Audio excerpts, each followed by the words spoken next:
Hello, my friends, and welcome back. It is still Monday, June 13th, 2022. To-dos. I'm the Drunk Pokeroo. 'Tis beer time. This year it's kind of fun. We're going to go back and revisit some of the beers we haven't talked about in a while, and beers that we really, really liked.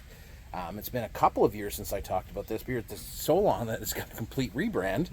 From our friends at Cowbell Brewing comes Bobcat Red Ale. It used to be called Doc Purdue's Bobcat Red Ale. I think so. But anyways, 5.5%. It is a red ale. They give you a pairing, actually. Soft pub fare, pasta, garlic bread, fried chicken, cheesecake. I do love this red ale. So it's a hopped up red ale.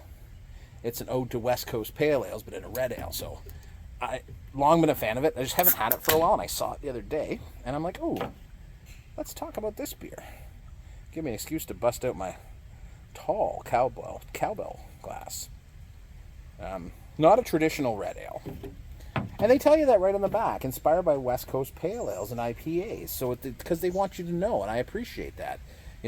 Truth in advertising is important to me, especially when it comes to beer. Now, maybe not for me, because I'm the one that, I pay attention to stuff.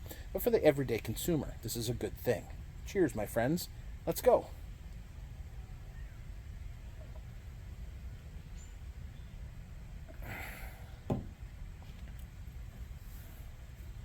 Hello. It's a good beer. It's a nice red ale. But the difference is it's got that, caramel, that toffee, that big bready malty backbone, right? And that carries this forward. Where it differs from a traditional red ale, which would just have like a nice bitterness to it, is this ends up with like some grapefruit orange citrus pith to give it a bit more of a punchy bitterness. It does harken back to like the early days of pale ales, where there would be big malty beers with heavy hop presences. Now, this is not to say that this is as bitter or as pithy as, say, jacked up West Coast IPA. Not at all. This is a much more accessible way to get into it. And for somebody like me, this is one of the ways I got into, let's say, hoppier beers, for lack of a better word, more bitter beers, is that I started with red ales, and then I went to English IPAs, and then, I progressed to appreciating what hops can bring to a beer. This I like because it's kind of a throwback to my favorite kind of dark, Vienna lagers, red ales, brown ales, stuff like that.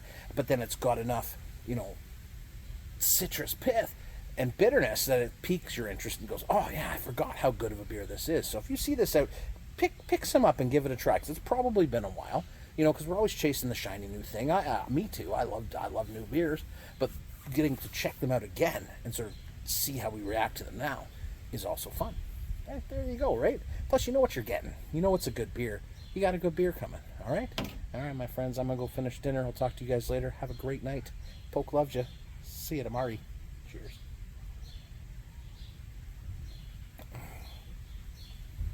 It's a lovely piece of beer. Piece of beer? Glass of beer? Pint of beer? Beer of beer.